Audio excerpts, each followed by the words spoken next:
네, 여러분, 우리 다음 8번 문제부터 열심히 또 한번 풀어볼게요.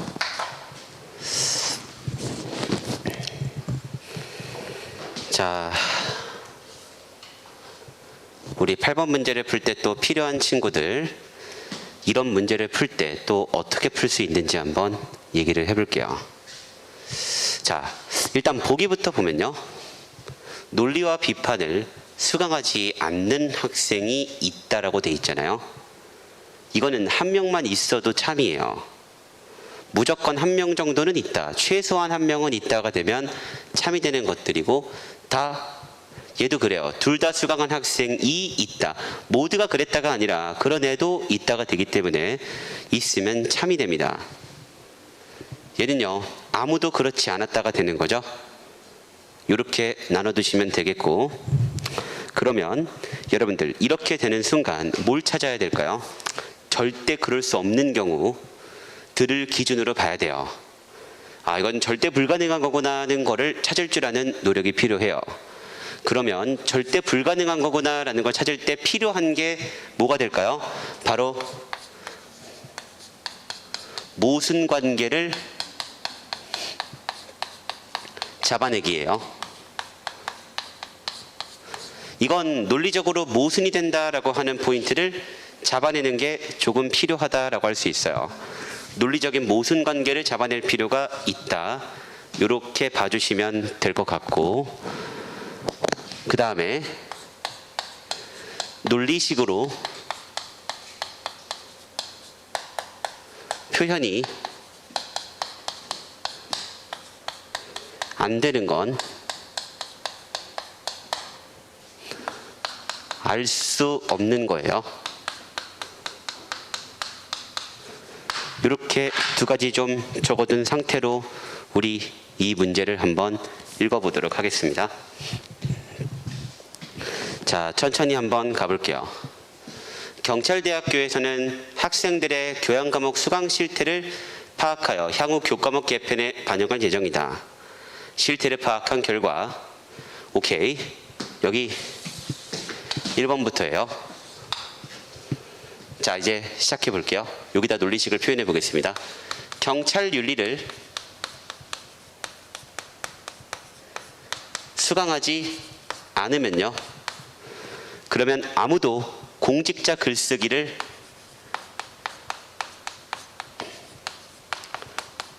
수강하지 않았다가 되는 거예요.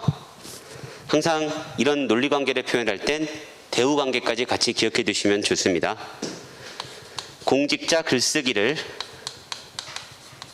수강했다는 것은 경찰 윤리를 들었다라는 말도 성립하게 되겠죠.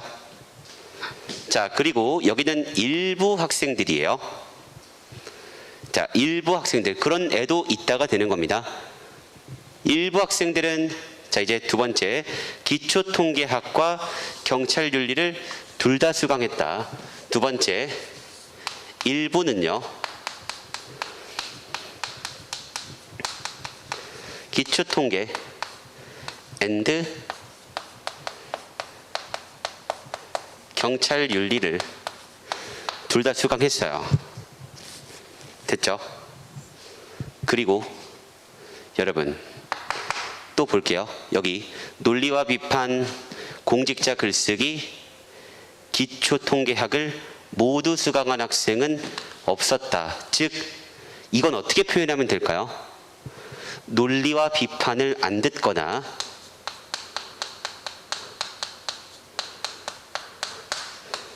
또는 공직자 글쓰기를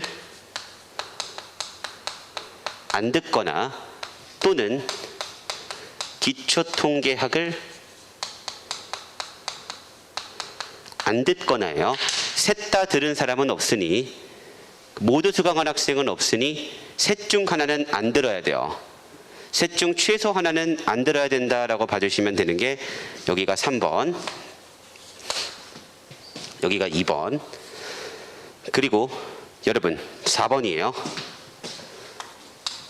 경찰 윤리를 수강한 학생은 모두 기초통계학과 오케이. 자, 경찰 윤리를 들은 친구들은 모두 기초통계와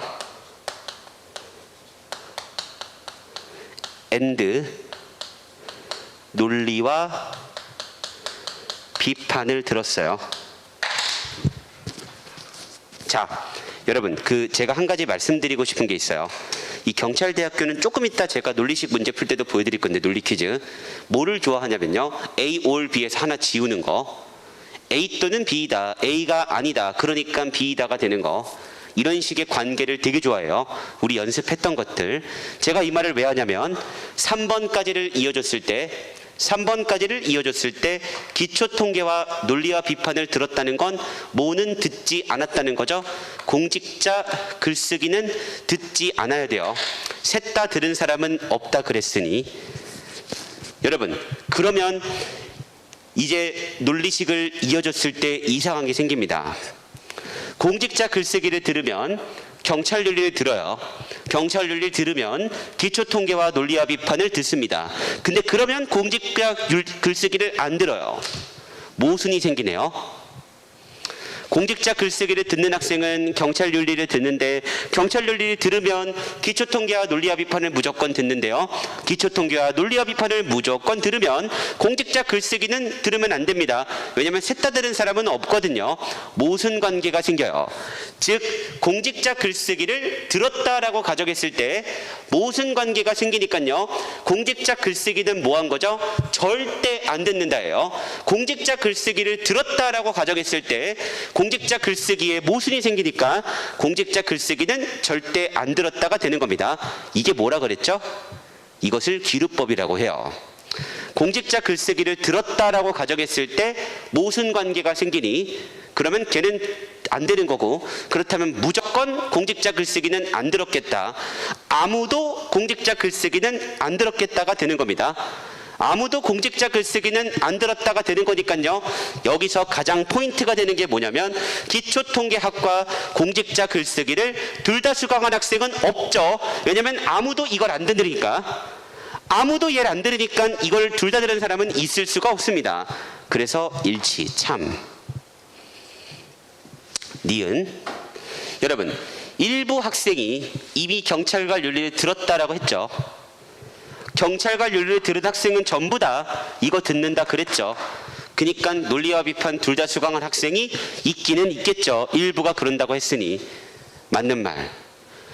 논리와 비판을 수강하지 않는 학생이 있다. 이 식에서 결과 자리에 논리와 비판 X가 나오는 결과식이 없습니다. 이 논리식에서요, 논리와 비판을 수강하지 않는다라는 논리와 비판 X라고 만드는 논리식 자체가 등장하지를 않아요. 알 수 없음. 니은 디귿으로 가게 되면 여러분들이 정답을 4번으로 갈 수 있는 문제예요. 그래서 가장 핵심은 모순 관계를 찾은 거. 경찰 윤리 들었더니 이거 들었고 그럼 얘를 안 듣는 건데 그럼 얘랑 모순. 공직자 윤리를 듣게 되면 모순이 생기네. 공직자 글쓰기를 듣게 되면 모순이 생기니까 공직자 글쓰기는 못 듣겠네. 이렇게 생각해 주시면 되는 거 넘어가 주시고, 여러분 9번으로 가보겠습니다. 제가 있죠. 보통 이 5급 피셋 기출을 보면 이름을 가훈, 나훈, 다훈, 라훈 이렇게 쓰잖아요. 근데 새벽 기운 상우, 뭔가 낯이 익었어요. 대체 뭘까? 어디서 봤는데 보니까 오징어 게임에 나왔던 그 인물들이더라고요. 새벽이 기훈 상우. 재밌는 문제가 있어요. 좀 이따 10번 문제 풀 때 보여드릴게요. 좀 웃긴 문제입니다. 이분이 제가 봤을 땐 경찰대학교 내셨던 분이 오징어 게임에 푹 빠진 분이에요. 그 인물 관계까지 정확하게 내셨어요. 어쨌든 한번 읽어보겠습니다. 자, 9번 반드시 참인 거. 이것도 다 뭐냐면 논리 퀴즈 유형이 되겠습니다. 경찰대학 체육대회 태권도 단체전에서 새벽 기훈 상호팀이 우승하여 의류상품권, 한우 세트, 스마트폰, 좋은 거 많이 받았네요. A, B, C, D, E를 상품으로 받았대요. 이들 3명은 원칙을 세워 우승 상품을 공정히 나누기로 했대요. 자, 스마트폰을 갖는 사람, 자, C를 갖는 사람, 그 사람은 다른 상품들을 가질 수가 없대요. AX, BX, DX, EX가 되는 겁니다. 바로 스마트폰을 가진 사람은 다른 모든 것들을 가질 수가 없게 되고요. 다른 두 사람은 남은 네 상품을 두 개씩 나뉘게 된대요. 의류 상품권을 갖는 사람은 의류 상품권이 지금 A였습니다. 구두 세트를 갖지 않는데요. E를 갖지 않는 거네요. A를 가지면 E를 갖지 않는 거네요. 됐죠? 그리고 구두 세트를 갖는 사람은요. E를 가지는 사람은 뭐를 가지지 않는 거죠? 명품 지갑을 갖지 않는 겁니다. E를 가지는 사람은 명품 지갑을 갖지 않아요. 그럼 여러분 뭐랑 묶일까요? D를 가지면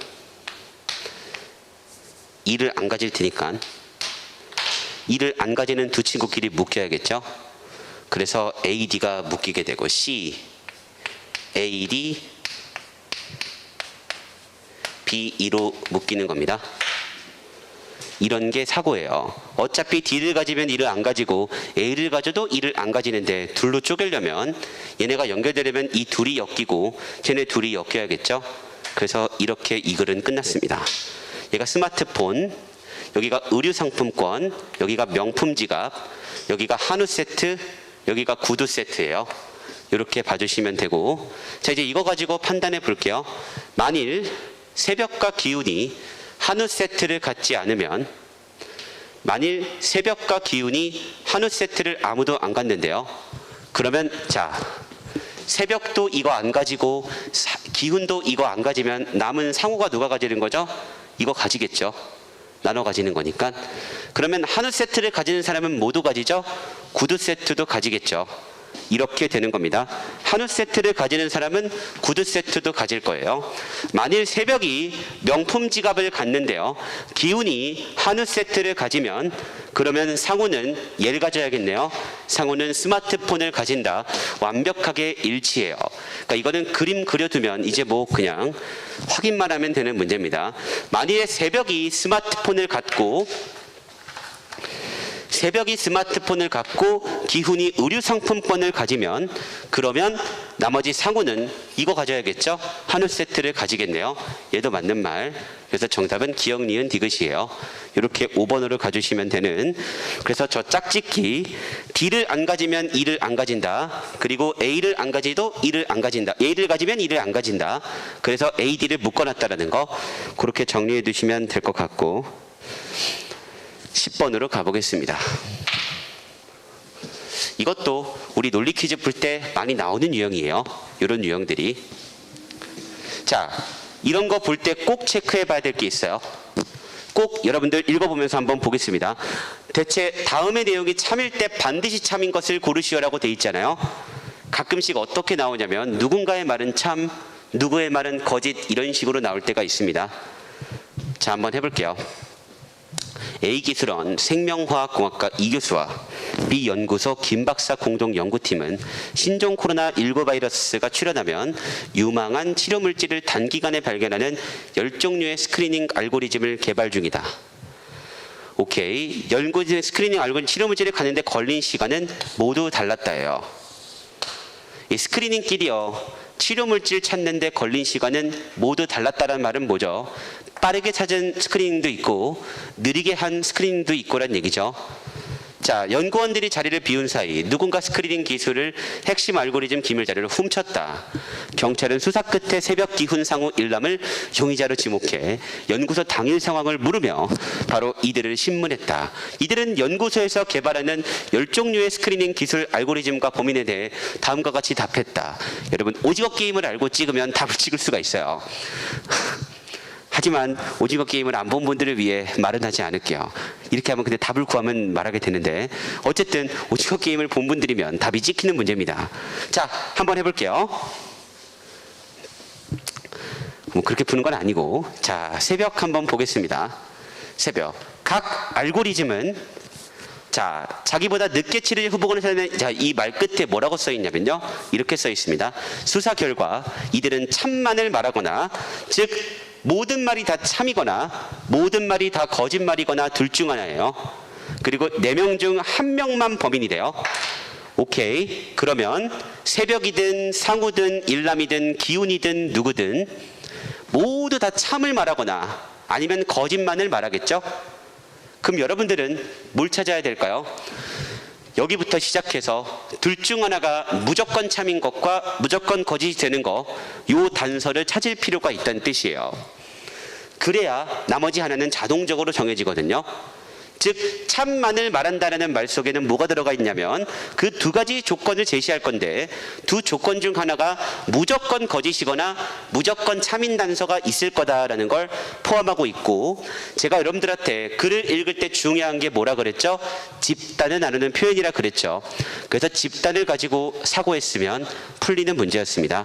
자, 새벽부터 한번 볼게요. 각 알고리즘은 자기보다 늦게 치료제 후보군을 찾아낸 알고리즘이 있다. 범인은 기훈이다. 이 문제를 풀 때 왜 어려워하시냐면 범인부터 가서 그래요. 얘부터 따져야 되는데, 이 친구부터 따져야 되는데, 각 알고리즘은 자기보다 늦게 치료제 후보군을 찾아낸 알고리즘이 있다. 이거 무조건 거짓이에요. 왜냐면요, 1등부터 10등까지가 있잖아요. 10등은요 자기보다 늦게 찾아낸 애가 있나요? 없죠. 첫 번째 문장이 100% 거짓이에요. 그니까 얘도 거짓이에요. 그니까 새벽 말은 전부 다 거짓이 됩니다. 새벽이의 말은 전부 다 거짓이에요. 더 늦게 찾아낸 애가 없거든요. 두 번째입니다. 몇몇 알고리즘은 다른 모든 알고리즘보다 늦게 치료제 후보군을 찾아냈다. 여러분, 이 말은 어때요? 스크리닝 기술에 순서가 있잖아요. 그럼 그들 중 몇몇 개는 다른 것보다 더 먼저 늦게도 했고 빨리도 했겠죠. 이거는 늦게라고 써도 일치, 빨리라고 써도 일치예요. 누군가는 더 빨리 하고 어떤 거는 더 느리게 한 게 이 글에서 서로 달랐다고 했으니까요. 그리고 얘가 참인 순간 이것도 전부 다 참, 얘가 하는 말은 전부 다 참이에요. 됐죠? 그러니까 여러분, 이 새벽일을 통해 알 수 있는 거, 범인은 기훈이 아닙니다. 또 저 기훈이의 말도 참이잖아요. 상우도 범인이 아니에요. 둘 다 참이니까. 자, 이제 상우로 가보겠습니다. 여러분, 기훈의 말이 이게 참이면 얘도 뭐죠? 참이에요. 몇몇 애들이 다른 데보다 빨랐겠죠. 이건 무조건 참인 것들이에요. 100% 참, 범인은 일남이거나 새벽이다.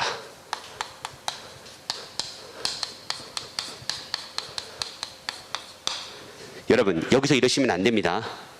어떻게 하시면 안 되냐? 새벽이 거짓말했네. 범인이 일남이나 새벽이네. 새벽이 역시 자기가 범인이니까 거짓말했겠지. 이러시면 안 돼요. 그런 걸 하시면 안 됩니다. 내 주관적인 사고가 0.1g도 들어가면 안 된다 그랬죠? 자, 다른 모든 알고리즘보다 빠르게 치료제 후보를 찾아낸 알고리즘이 있다. 맞죠? 1등으로 찾은 알고리즘이 있겠죠? 참이에요. 다 참. 새벽은 범인이 아니다. 일남이 자수를 했어요. 일남이나 새벽이 범인인데 일남이가 새벽이 범인이 아니래요. 범인은 누구죠? 범인은 일남이에요.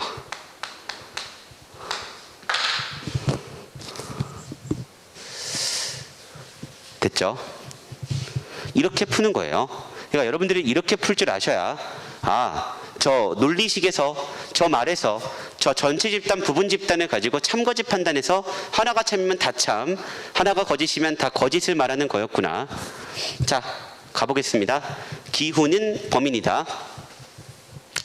자, 기훈은 범인이다. 틀렸죠? 일남이 범인이니까. 상우나 새벽은 거짓말한다. 상우와 새벽이면 틀린 거예요. 근데 상우는 참을 말하고 있고 새벽은 거짓말하고 있죠. 그러니까 맞는 거. 기훈과 일남의 말은 전부 다 참이죠. 맞는 거. 그래서 이렇게 니은 디귿을 찍으면 정답이 4번이 되겠다라는 거 또 정리해 두시면 되겠고, 우리가 지금 풀고 있는 게 다 논리 퀴즈 유형이다라고 봐주시면 돼요. 자, 이번엔 필요한 전제로 가장 적절한 것은 논증 분석, 논증에 관한 문제가 되겠습니다.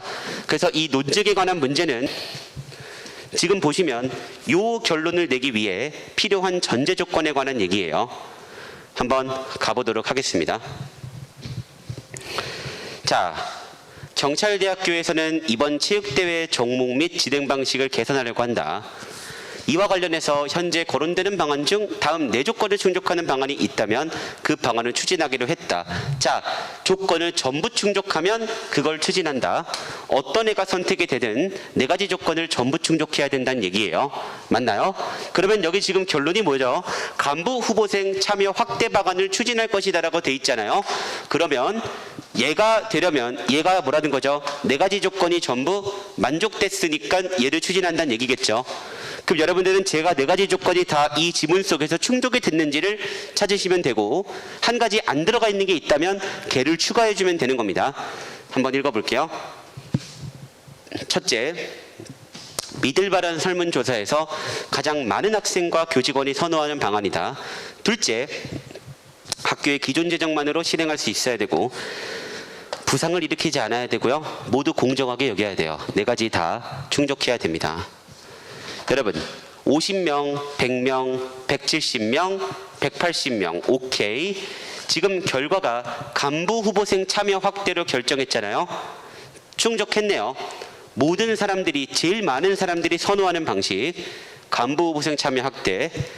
자, 그 다음에 여러분, 두 번째, 교육 재정만으로 실행할 수 없는 것은 체육대회 기간 연장이래요. 나머지는 뭐죠? 나머지는 할 수 있다는 거죠. 재정으로도. 오케이. 재정 조건도 충족. 바로 오로지 교직원 가산점 부여 방안만이 공정하지 않다고 여긴대요. 나머지는 다 공정하다고 보는 거죠. 공정성도 충족. 그러면 간부 후보생 조건에서 뭐뭐가 충족이 됐죠? 가장 많은 사람들이 선호하는 거 충족. 두 번째, 교육 재정으로 실행할 수 있는 거 충족. 세 번째, 뭐죠? 공정한 거 충족. 남은 조건 하나가 뭐죠? 남은 조건 하나가 심각한 건강상 문제를 안 일으켜야겠죠? 여기까지 충족해야 얘를 결정하겠죠? 그래서 간부 후보생들의 참여 확대는 바로 뭐가 되냐면 심각한 건강상의 문제를 일으키지 않아야 된다. 요 전제 조건 하나가 추가가 돼야 완벽하게 간부 후보생으로 결정이 되는 겁니다. 정답이 그래서 5번으로 가주시면 되겠고, 이렇게 가주시면 되겠고, 12번으로 가볼게요. 자, 이것도 빈칸 문제예요. 근데 이 빈칸은 약간 논리식을 활용할 줄 알아야 되는 빈칸 문제라고 보시면 됩니다. 자, 12번 바로 또 풀어볼게요. 자, 경찰대 학생과 간부 후보생 가운데 일부가 봉사활동에 지원했다. 하지만 체육대회 참가자 중에는 봉사활동을 지원한 사람이 없다. 즉, 체육대회 참가자, 그림으로 한번 그려볼게요. 체육대회 참가자 있고요. 자, 봉사활동에 지원한 사람은 여기 있는 거예요. 봉사활동에 지원한 사람은 여기 있는 거고, 그 중에 경찰대학생 간부후보생 중 일부가 이 봉사활동에 참여한 겁니다. 이렇게 그림이 그려지게 될 것 같고, 지금 하신 말씀에 따르면, 자, 지금 하신 말씀에 따르면 경찰학생 간부 후보대 가운데 일부가 봉사활동에 지원했으니까요. 이 사람들은 뭐 하지 않았을까요? 체육대회는 참석하지 않았겠죠.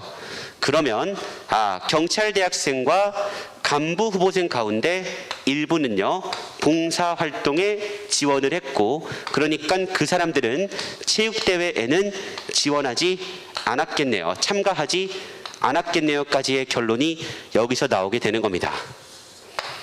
됐죠? 그래서 이렇게 결론이 나오게 되면 이제 선지를 가서, 자, 체육대회에 참여하지 않은 사람 중에 경찰대학생이다, 간부후보생이 있다, 맞는 거예요. 체육대회에 참여하지 않은 사람 중에 경찰대학생이나 간부후보생이 있겠죠. 왜냐하면 그들 중 일부가 거기 봉사활동에 지원했으니 그 사람은 체육대회는 안 갔겠죠. 그런 사람이 있다가 맞는 게 되는 거고. 자, 예, 맞습니다. 아니, 잠깐만요. 제가 앞에서 말씀드린 부분에 오류가 있었대요. 간부 후보생 가운데 일부가 봉사활동에 지원했다는 것은 맞습니다. 하지만 경찰대학생 학생 중에는 봉사활동에 지원한 사람이 없었대요. 됐죠? 경찰대학교 학생들은 봉사활동에 지원한 사람이 없었다. 이제 바꿨죠. 바로 간부 후보생 중 일부가 봉사활동에 지원한 거예요.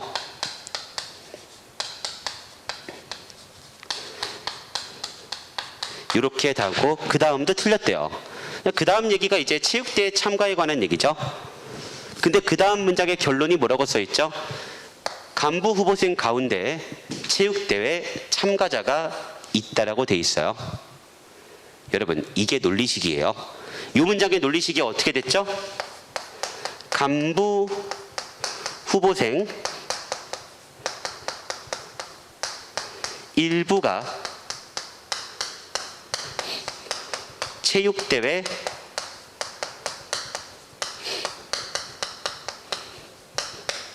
참가해요. 결론. 앞부분 여기까지 얘기는 뭐죠? 간부 후보생 일부가 봉사활동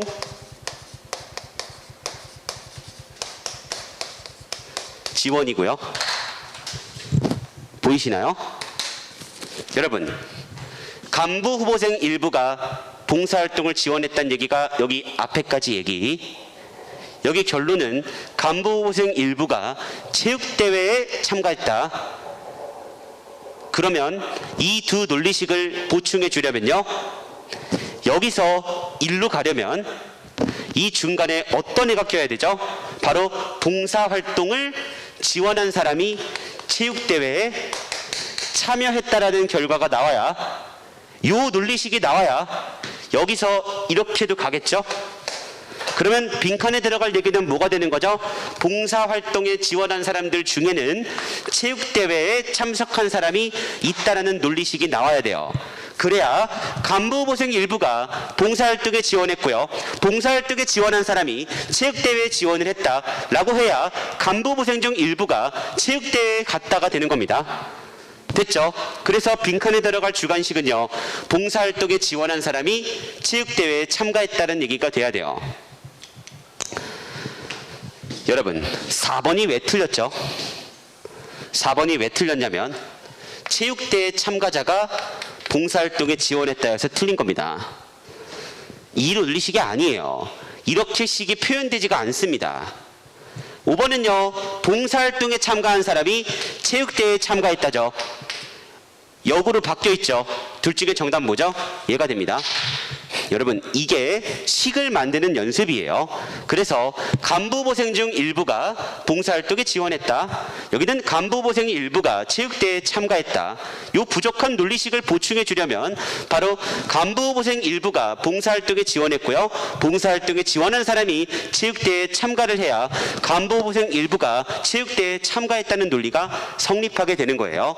그걸 만들어 주려면 얘가 들어가게 되는 거고, 봉사활동에 지원한 사람이 체육대회에 참가했다가 들어가는 거고, 그걸 찾으면 정답이 여러분 5번이 되는 거고요. 4번은 그 반대가 되기 때문에 안 돼요. 됐죠? 이거를 여러분 포함관계를 그려가지고 설명할 수도 있어요. 근데 그렇게 되면 너무 길어지니까 우리 문제를 푸는 핵심으로만 볼게요. 포함관계를 그려도 또 뻔한 얘기가 되니까요. 어쨌든 그 논리식을 채우는 거, 우리 빈칸 문제 계속 이렇게 풀고 있었죠. 부족한 논리식을 채워넣고 답을 찍으면 됩니다. 그거 연습해 주시면 되겠고, 자, 그 다음에 13번으로 가볼게요.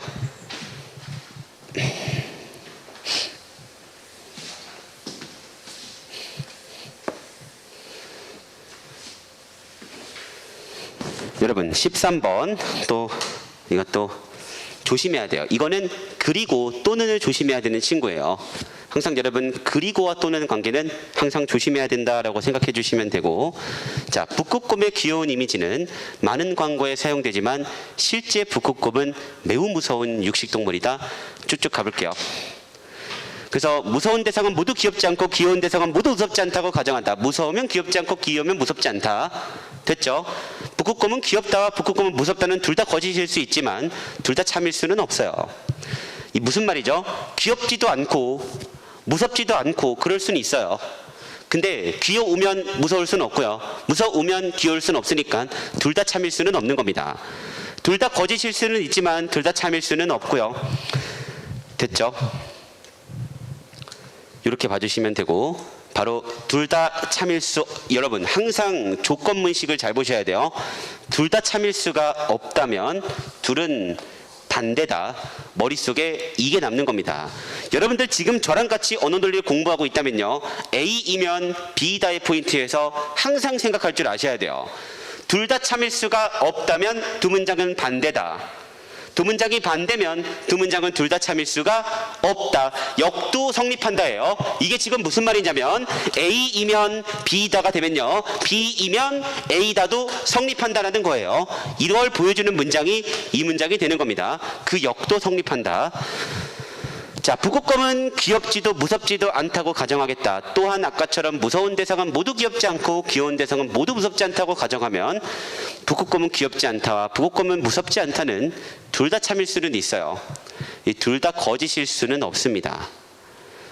됐죠? 둘 다 거짓일 수는 없다예요. 자, 왜냐면요, 얘도 거짓이면요, 이거 한 번만 해드릴게요. 얘가 거짓이면 북극곰은 귀엽다가 되죠. 얘도 거짓이면요, 북극곰은 무섭다가 돼요. 귀엽지 않다가 거짓이면 귀엽다가 참이 되는 거고, 무섭지 않다가 거짓이면 무섭다가 참이 되는 거예요. 그럼 둘 다 거짓이 되면 귀여우면서 무섭다가 돼요. 그건 불가능하다라 그랬죠. 그러니까 둘 다 거짓일 수가 없는 문장이에요. 하나가 거짓이면 다른 하나는 참이 되는 겁니다. 그래서 둘 다 거짓일 수가 없다면 바로 두 문장은 소반대다. 소반대면 이것도 그 역도 성립한다예요. 소반대면 두 문장은 이렇게 되는 거죠. 둘 다 거짓일 수는 없다. 자, 북극곰은 귀엽다와 귀엽지 않다는 한 문장이 참이면 다른 문장은 거짓이고, 거짓이면 참이 되는 거. 둘 다 참일 수 없고 둘 다 거짓일 수 없다면 두 문장은 모순이에요. 둘 다 참일 수도 없고 둘 다 거짓일 수도 없다면 두 문장은 모순이라고 보게 됩니다. 모순이면 이렇게 되는 거죠. 그래서 세 가지 관계, 반대, 소반대, 모순. 반대와 소반대를 다 갖고 있는 게 모순이고요. 자, 둘 다 참일 수 있을 때, 자, 둘 다 참이지 못하면, 이게 오직 그때만이잖아요. 둘 다 참일 수가 없으면 두 문장은 일관되지 않는다가 되는 거예요. 그리고 둘 다 참일 수가 없을 때, 오직 그때만, 둘 다 참일 수 있을 때에만 두 문장은 일관된다가 되는 겁니다. 됐죠? 이렇게 봐주시면 되고, 그러므로 빈칸에 들어갈 얘기예요. 자, 빈칸 선지를 보니 이미 모순과 비일관 두 개죠. 자, 보겠습니다. 모순인 두 문장은요, 반대도 되고 소반대도 되는 거죠. 둘 다 참일 수도 없고 둘 다 거짓일 수도 없으니 반대 및 소반대다. 이렇게 반대 및 소반대다. 이렇게요. 자, 그 다음에 여러분 볼게요. 비일관된 두 문장이에요. 자, 비일관된 두 문장. 비일관된 두 문장은 어떻죠? 여러분 지금 다시 한번 보면요, 둘 다 참일 수 있을 때 오직 그때만 두 문장은, 둘 다 참일 수가 없으면 두 문장은 비일관이죠. 자, 둘 다 참일 수가 없는 상태는 반대였나요? 소반대였나요? 반대였죠. 비일관은 뭐와 관련된 거죠? 반대와 관련된 겁니다. 반대. 그 반대에는 뭐까지 포함이죠? 모순도 반대를 포함하고 있는 거예요. 그래서 여러분 소반대가 들어간 3번을 지우면 돼요. 그리고 1번과 2번이 남으면 됩니다. 근데 여기는 및, 여기는 거나예요. 둘 다가 아니겠죠. 반대거나 모순이다가 2번이 되는 겁니다. 이렇게 가주시면 돼요. 그래서 반대기도 하고 모순이기도 한 게 아니라 반대면 반대, 모순이면 모순인 거예요. 이렇게 봐주시면 되겠고, 정답은 2번으로 갈 수 있겠죠. 자, 우리 14번 한번 가보겠습니다. 이제 이 문제가 보면서 이 경찰대학교 분들이 조금 더 신경 쓰셔야겠다라고 느꼈던 게 밑줄이 없어요. 근데 우리가 또 열심히 문제를 분석해 보면 아무래도 여기 같아요. 그죠? 마지막 줄에 있었던 얘가 밑줄인 것 같은데 한번 그거 찾으러 가보겠습니다. 그래서 여기 밑줄이다라고 생각하시면 돼요. 영업이익이 늘어난 원인. 이 문제 재밌는 문제예요. 자, 이제 원인 분석 방법을 한번 읽어볼게요. 이건 거의 뭐 언어논리라기보다는 진심으로 여러분들 어떤 자료를 해석하는 수준의, 그래서 여러분들의 어떤 판단력을 묻는 문제라고 볼 수 있을 것 같아요. 물론 뭐 유형은 언어논리가 많지만. 자, 원인 분석 방법이라고 돼 있습니다. 뭐라고 돼 있냐면 원인의 후보들 가운데 한 후보가 변할 때 결과도 일정한 방식으로 변하고 그 후보가 변하지 않을 때 결과도 변하지 않는다면 그 후보를 원인으로 간주한대요. 자, 변하면 변해야 되고 and예요. 변하지 않으면 변하지 않는 것까지 포함이에요. 변한다고 변한다로만 판단할 수 없고요. 변하지 않을 때는 똑같이 변하지 않아야 그때 그 후보를 원인으로 간주한다라는 겁니다. 즉, 여러분 이제 여러 가지 요소가 나올 거예요. 이 지문에 1번 케이스에서 2번 케이스로 갔는데 얘는 변했는데 얘가 변하지가 않았으면 더 이상 얘는 원인이 아닌 거죠. 또 하나 더, 얘는 안 변했는데 얘가 변했으면 됐나요? 그럼 걔도 원인이 아니겠죠. 이렇게 속가내야 되는 문제예요. 그러니까 여러분들 생각 자체가 지금 어떻게 돼 있어야 되냐? 변했는데 영업이익도 변했으면 걔는 원인 될 수 있다. 근데 변하지 않았는데 일정한데 영업이익만 변했다. 그럼 걔는 원인이 아닌 거예요. 그래서 변했는데 변하고 안 변할 땐 안 변하고를 찾으면 됩니다. 자, 이제 가보도록 하겠습니다. 방법이 없어요. 이제 나머지는 여러분들 생각하면서 봐야지. 이게 헷갈리는 문제는 맞아요. 그러니까 있죠. 이런 문제를 아주 오랜 시간 동안 집중적으로 풀기 위해서라도 그 빈칸 같은 아까 풀었던 문제가 제가 풀었던 것처럼 풀려야 돼요. 그래야 이 문제에다가 시간을 많이 쓸 수 있습니다. 많이 써도 아무 부담이 없겠죠. 한번 해볼게요. 상호는 종업원 3명과 함께 분식점을 운영한다. 분식점은 매달 500만 원의 영업이익을 보고요. 그는 지난 몇 달간 오전 7시에서 오후 7시까지 영업을 하고 바로 김밥, 라면, 떡볶이, 비빔밥, 돈가스, 쫄면을 모두 5천 원에 팔며 100불씩 돌렸대요. 이번 달 영업이익을 보니 450만 원이었대요. 오케이, 그러면 이제 정리를 좀 해볼게요. 원인 찾는 거니까. 첫 번째는 영업시간인 것 같아요. 오전 7시에서 오후 7시면 몇 시간이죠? 12시간. 메뉴는요? 메뉴의 수는 6가지. 가격은 전부 5,000원. 그리고 전단지는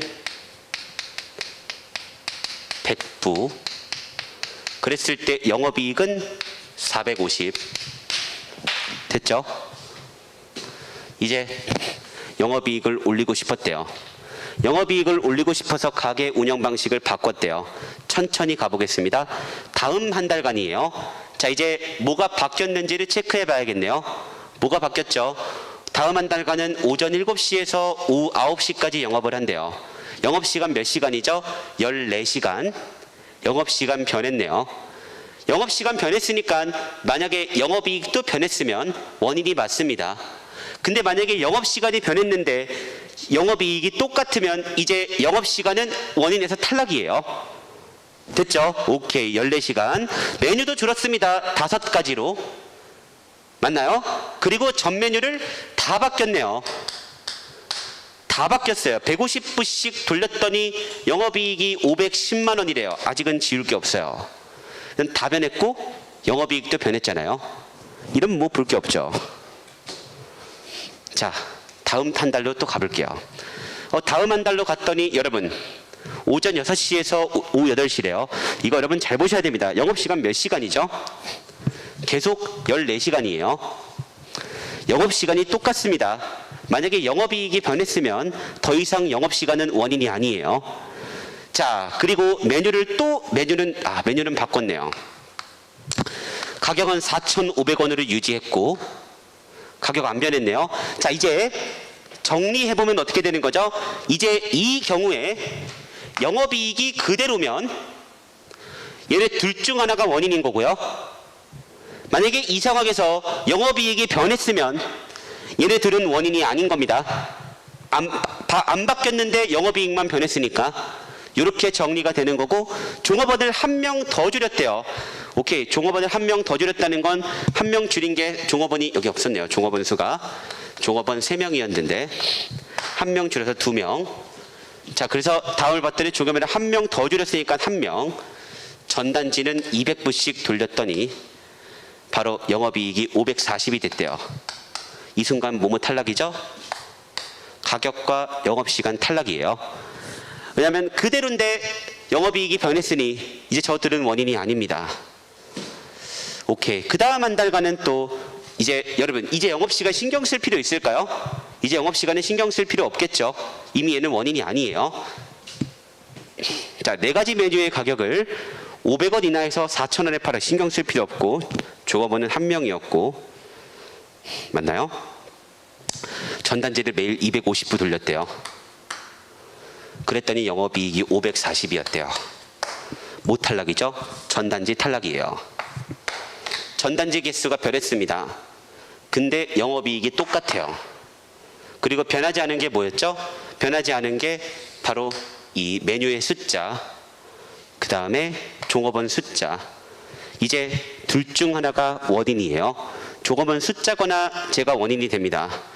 최근 한 달간은 메뉴를 또 3개로 줄였대요. 종업원은 그대로고, 됐나요? 이게 판가름이 나겠네요. 3개로 줄였고 종업원은 그대로고, 자, 이제 영업이익이 안 변했으면 종업원의 숫자가 원인 되는 거고요. 영업이익이 변했으면 메뉴의 숫자가 원인 되는 겁니다. 됐나요? 그래서 보니까 영업이익만 봐도 560으로 변했네요. 그렇다면 원인은 뭐죠? 메뉴의 숫자였겠네요. 영업이익이 늘어난 원인은 메뉴의 수가 되는 겁니다. 정답은 3번이에요. 됐나요? 그러니까 여러분, 이걸 따질 때 있죠. 뭐 복잡한 표를 그리겠다가 중요한 게 아니라 논리 관계를 잡아내는 게 중요해요. 변할 때 변하고 안 변할 때 안 변해야 원인이구나. 그러면 변할 때 안 변하면 원인이 아니고, 안 변했는데 변하면 원인이 아니겠구나. 그래서 제가 지운 건 변했는데 영업이익이 안 변했을 때는 지웠고요. 원인으로. 안 변했는데 영업이익만 변했으면 걔네들도 원인에서 배제시켰습니다. 철저히 그거에 입각해서 하나씩 지워가다 보면 메뉴의 수가 남게 되고 정답은 3번이 됩니다. 이렇게 가주시면 될 것 같고, 여러분 우리 또 15번으로 가볼게요. 자, 15번 가서 또 얘도 보겠습니다. 자, 다음 대화에서 갑과 을이 모두 받아들일 법한 주장으로 적절한 것을 보기에서 고르래요. 여러분, 이건 실제로 있죠. 우리가 기억해야 될 어떤 문제냐면 논쟁이에요. 논쟁 분석. 그러니까 이건 대놓고 문제를 이렇게 물어본 문제기는 한데, 지금 문제가 뭐죠? 갑과 을이 모두 받아들일 법한 주장으로 적절한 것을 고르라고 돼 있죠. 이 말은 뭐냐면 둘은 반대 입장인데 두 반대 입장의 공통점을 찾으라는 거예요. 사실 근데 이렇게 안 물어도요, 우리 피셋 문제를 풀 때 논쟁을 분석하는 문제가 있었죠. 그때 제가 뭐라 그랬죠? 그 둘은 서로 반대 입장인데 보통 포인트가 되는 건 뭐라 그랬죠? 그 두 입장의 공통점이 포인트가 된다 그랬어요. 서로 반대될 만한 두 집단이 논쟁할 때 그 둘이 공통적으로 동의하는 부분이 무엇인가, 이게 출제 포인트다 라고 말씀드렸죠. 이건 그냥 그걸 그대로 문제화시킨 것 뿐이에요. 그래서 그렇게 생각해 주시면 아주 좋을 것 같고, 이 논쟁 분석 문제 한번 해보겠습니다. 자, 로봇의 모습이 사람에게 친근한 동물이나 사람과 닮도록 할 필요가 있을까? 예를 들어 청소하는 로봇이 사람처럼 생기거나 강아지처럼 생겼다 해서 특별히 이로운 점은 없다는 거지. 로봇의 기능을 가장 효율적으로 수행하도록 만드는 것이 중요한데도 사람 모습을 한 로봇을 굳이 만드는 것은 인간적인 것을 선호한다는 사람들의 심리를 이용한 상술에 불과해. 이 사람이 말하고 있는 건 뭐죠? 굳이 인간의 모습을 할 필요는 없다라는 얘기죠. 로봇이 굳이 인간의 모습을 할 필요는 있을까? 그럴 필요가 없을 것 같다. 하나 더, 자꾸 로봇을 인간의 모습으로 만드는 이유가 뭐죠? 사람들이 뭘 좋아하니까요? 인간적인 것을 선호하니까요. 사람들은 인간적인 것을 선호하니까 자꾸 로봇을 인간의 모습처럼 만드는데 굳이 그럴 거 없다예요. 여기까지입니다. 그래야 의리 보여요. 로봇이 사람에게 친근한 동물이나 사람의 생김새와 비슷할수록 사람들은 로봇의 친밀감을 느끼고 로봇을 더 소중하게 다루게 되지. 정확히 이 얘기가 뭐죠? 인간적인 것을 선호한다는 것과의 공통점이죠. 즉 갑과 을의 둘의 공통점은요, 사람들이 인간적인 모습을 한 로봇을 좀 더 선호한다는 점에선 공통점이 있는 겁니다. 그런데 그 유사성이 너무 높으면 역효과가 나. 다시 말해 로봇이 사람과 아주 비슷하면 사람들은 그런 로봇을 섬뜩하게 느끼게 된다는 거지, 그 정도가 아니면 바로 비슷하다는 것은 이 어떤 로봇의 수명이나 인간의 정서 발달에 이로운 점이 있다고 생각해. 둘의 차이는 뭐냐면요, 로봇을 인간처럼 만드는 건 상술이고 아무 이로운 점이 없다가 갑이고요, 을은 뭐가 되는 거냐면 아니다, 이로운 점이 있긴 있다. 너무 심하면 좀 역효과가 나는데 그래도 인간적인 모습을 하는 거 있기는 있다가 되는 겁니다. 됐죠? 이렇게 봐주시면 되고, 그럼 둘 다 동의하는 부분은 뭐죠? 인간은 인간적인 모습을 선호한다. 그리고 또 둘 다 동의할 만한 얘기는 뭐가 있을까요? 인간적인 모습을, 너무 인간적인 모습을 하면, 자, 이게 왜 가능해지냐? 갑은 뭐죠? 인간적인 모습 자체가 이롭지 않다예요. 을은 뭐죠? 너무 인간적인 모습을 하면 이롭지 않다예요. 맞나요? 누가 누구를 포함하는 개념이죠? 얘가 얘를 포함하는 개념이에요. 인간적인 모습을 하면 이롭지 않다. 얘는요, 너무 인간적인 모습을 하면 이롭지가 않다예요. 즉 적당히 인간적이면 괜찮은데 너무 인간적이면 이롭지 않다. 결국 아주 인간적이면 이롭지 않다라고 보는 점에서 둘은 똑같은 겁니다. 왜냐면 이 사람은 인간적이기만 하면 이롭지 않다고 볼 테니까. 그래서 일단 기억부터 볼게요. 노인에게 심리적 안정감을 주도록 설계된 로봇은 사람에게 친근한 동물이나 사람 모습을 갖추는 것이 바람직하다도 동의할 만해요. 왜냐면 사람들에게 선호할 수 있는 건 맞거든요. 둘 다 동의했거든요. 니은 로봇을 무감정하게 대하는 사람은 이거는 말도 안 되는, 뭐 아무 관련이 없는 얘기고, 기란 내용 로봇이 실제 사람과 아주 흡사한 모습을 갖도록 설계하는 것은 바람직하지 않다. 너무 인간적인 모습하는 거 별로다. 둘 다 동의할 수 있겠죠. 왜냐면 갑은 인간적인 모습 자체가 별로라 그랬으니까요. 그래서 정답을 찍으면 정답은 기억 디귿이라고 보시면 됩니다. 이렇게 갈 수 있는 문제라는 거 생각해 주시면 되겠고, 자, 그 다음에 여러분 16번 문제부터 또 풀어봐야 되거든요. 우리 16번 문제부터 한번 또 잠깐 쉬었다 갈게요. 그리고 다음 시간에 여러분 이어서 16번부터 뒤에까지 쭉 한번 제가 풀어드릴게요. 요거 재밌는 글들도 좀 많아서, 자, 4시부터 할 건데 한 5시까지면 끝날 것 같아요. 이 정도면 4시부터 다시 할 테니까요, 조금 쉬시고 20분 쉬었다가 16분부터 우리 천천히 한번 해보겠습니다. 잠깐 쉬었다 갈게요.